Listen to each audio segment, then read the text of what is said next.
একজন ব্যক্তির অপরাধের খেরোখাতা কতটা দীর্ঘ হতে পারে শাহেদ করিমকে বিশ্লেষণ করলে তার খানিকটা ধারণা কিন্তু আপনি পেয়ে যাবেন দর্শক।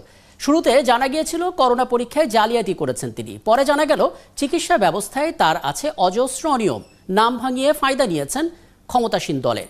এবার সামনে এলো এক সফল কোম্পানির নাম রিজেন্ট, যে নামটি নিজের প্রতিষ্ঠানের বলে চালিয়ে দিয়েছেন তিনি, আর এজন্য 200 কোটি টাকার মানহানির নোটিশ দিয়েও শাহেদকে থামানো যায়নি। আমাদের সহকর্মী জাহিদুল ইসলাম খোঁজ নিয়েছেন এসব জালিয়াতির। বাকি খবর চলুন তার কাছ থেকেই শুনে নিই। জাহিদুল ইসলাম, আপনাকে স্বাগত জানাচ্ছি সংবাদ বিস্তারে। এবং দিনভর আসলে আপনি এই ইস্যুতেই নজর রেখেছেন। একবারে আসলে কয়েকটি বিষয় স্পষ্ট হতে চায় আপনার মাধ্যমে। প্রথমত বলবেন কিভাবে অন্য এক রিজনকে নিজের বলে চালিয়ে দিলেন শাহেদ করিম, প্রক্রিয়াটি কি ছিল?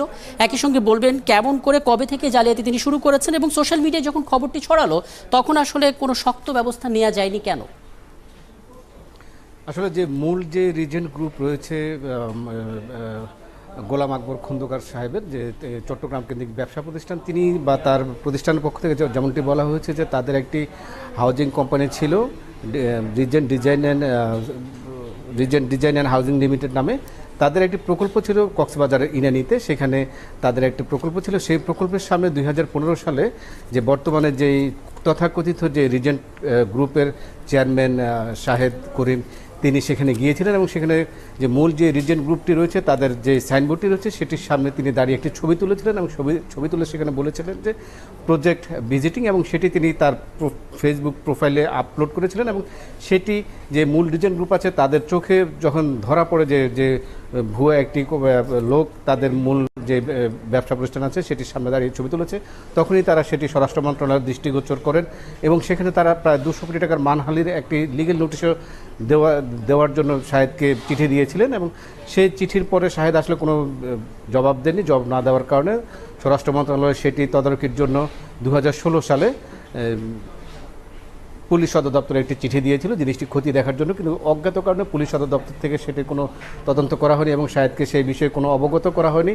যার কারণে যে বর্তমান যে মূল রিজেন্ট গ্রুপ রয়েছে তারা যেমনটি জানিয়েছে যে আসলে স্বরাষ্ট্র মন্ত্রণালয়ের চিঠির পরে যে পুলিশ সদর দপ্তর আছে তারাও যেখানে শাহেদের বিরুদ্ধে কোনো ব্যবস্থা নেয়নি, সেই কারণে মূল রিজেন্ট গ্রুপ তারা আসলে কিছুটা হতাশ। যে তারা যেমনটি বলেছেন যে যেখানে স্বরাষ্ট্র মন্ত্রণালয়ের চিঠির কোনো মূল্যায়ন করা হয়নি, সেখানে আসলে যেই তথাকথিত শাহেদ রয়েছেন, শাহেদ করিম রয়েছেন, তার সাথে তারা কুলি উঠতে পারবে না। যার কারণে তারা বলেছেন যে তারা আসলে মামলার একটি প্রচোদনীয় শেষ পর্যন্ত মামলা করেননি, কারণ যে আদালতের যে দীর্ঘ সূত্রিতা রয়েছে সেই সূত্রিতা হয়তো বেড়াজালে পড়ে তাদের যেই প্রক্রিয়া আছে সেটিও বন্ধ হয়ে যাবে।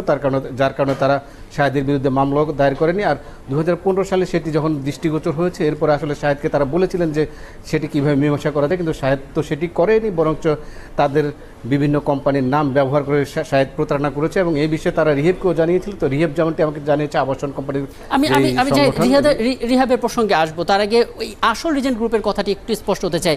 আসল রিজেন্ট গ্রুপ যার নামটি আসলে ভাঙিয়েছিলেন শাহেদ করিম, সেই রিজেন্ট গ্রুপের পক্ষ থেকে আমরা দেখেছি 200 কোটি টাকার বিশাল অঙ্কের একটি আইনি নোটিশ পাঠানো হয়েছে, কিন্তু তারপরেও আসলে শাহেদ করিমকে থামানো যায়নি।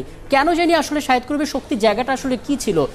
যে রিজেন্ট অফিসটিকে নিয়ে আসলে গ্রুপটিকে নিয়ে কথা হচ্ছে, আসল যেটি, তাদের পক্ষ থেকে আসলে কোনো কিছু বলা হয়েছে? আসলে শাহেদ করিমের যে আপনি যেমনটি জানতে চেয়েছেন যে তার শক্তির উৎস কোথায় ছিল, আসলে সেই বিষয়ে আসলে মূল যে রিজেন্ট গ্রুপ রয়েছে তারাও আসলে তেমনটি যায় না। তারা বলছেন যে যেখানে স্বরাষ্ট্র মন্ত্রণালয়ের কাছে তারা চিঠি দিয়েছেন 200 কোটি টাকা মানহানির একটি নোটিশ দিয়ে, এবং সেটির পরে স্বরাষ্ট্র মন্ত্রণালয় পুলিশ সদর দপ্তরকে একটি চিঠি দিয়েছেন 2016 সালে শাহেদ করিমের বিরুদ্ধে ব্যবস্থা নেওয়ার জন্য। দুটি চিঠির পরও যেখানে শাহেদ করিমের বিরুদ্ধে কিছুই করা হয়নি, সেখানে আসলে যে মূল যে রিজেন্ট গ্রুপ আছে তারা কিছুটা হতাশে ছিলেন। তারা বলেছেন যে আসলে শাহেদের যে শক্তির উৎস কি সেটি আসলে তারা জানেন না, তারা নিজেরাও জানেন না, যে কোনো অনেকটা হতাশে ছিলেন। রিহাবের কথা বলছিলেন, রিহাব আসলে কি বলছে, আইনজ্ঞরা কি বলছে সেটা একটু যুক্ত করে দিন।